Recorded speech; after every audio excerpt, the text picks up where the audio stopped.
Hello friends. And my family. Today we are talking about how to restart the Mayday maze in Animal Crossing New Horizons.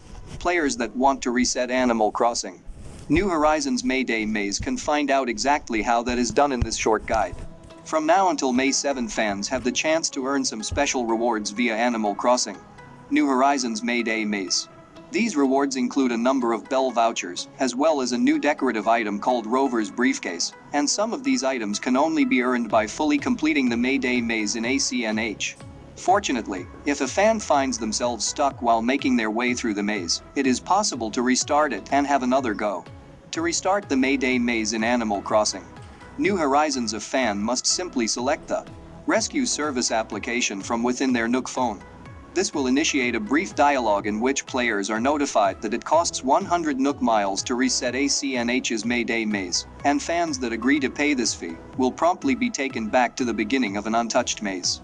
To note, even if a player reaches Rover and completes Animal Crossing New Horizons Mayday maze, there may still be a reason to reset.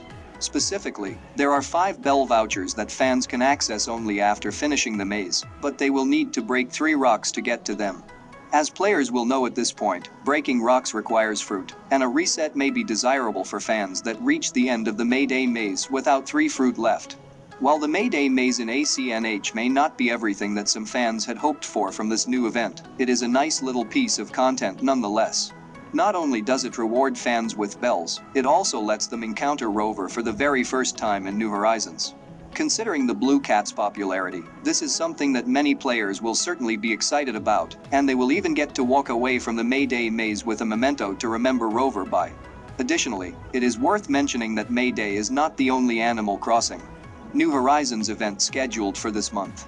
Indeed, International Museum Day will come to ACNH in just over 2 weeks, and it does seem that it will be a more elaborate offering than the ongoing Mayday event. And also, Animal Crossing offers digital getaway under lockdown. Millions of people are skirting global coronavirus lockdowns to stroll through public spaces, fly overseas, and watch idyllic sunsets in the virtual world of smash hit video game Animal Crossing New Horizons. The leisurely land of Nintendo's latest release has struck a chord with gamers around the world, many of them yearning for a virtual escape from the onerous restrictions on movement and social activity imposed to contain the infection. The game sees players guide their digital personas around an uninhabited island, slowly transforming the landscape with a house, garden, and eventually a thriving community of adorable cartoon animal neighbors. Right now, watching news on TV can really be scary, but in this game, it's just as if nothing is happening. It's all quiet and peaceful, said 28-year-old Kani Miya, a Tokyo-based illustrator. Australian high school teacher Dante Gabriel said he bought the game the day after its March release and had played it for more than 30 hours each week since, with social distancing rules keeping him housebound. You can just play for an hour, or 9 in a row, and that's why it fits so well with the lockdown. You can fit it between meetings or play all day, he told AFP. Chopping wood, harvesting turnips, and fishing in the ocean give players the resources they need to build their own fantasy paradise. Real-life friends can drop in to admire the day's labors by booking an online plane ticket for their own characters, a welcome chance for social interaction at a time when regular human contact is often prohibited. Some users say they have even adopted the game's virtual island, setting to stage dates organized through online dating platform Tinder, with the possibility of real-life romance stalled for now. And with the virus prompting bans on public gatherings in Hong Kong, local activists sought to keep their movement's momentum alive by staging a rally in the virtual world of the game. Players directed their cartoon avatars to kick dirt onto images of the city's unpopular political chief Carrie Lam, in a move that appears to have prompted digital stores in mainland China to stop selling copies of the game. Experts say the game has become something of a poster child for a period when people feel the need to connect more than ever. There is a synthesis between this game and this time in history that will leave the two forever connected in the world of video games, wrote Matt Piscatella of market research firm NPD. A game designed around developing communities and forging connections was certainly the right game at the right time. New sales records.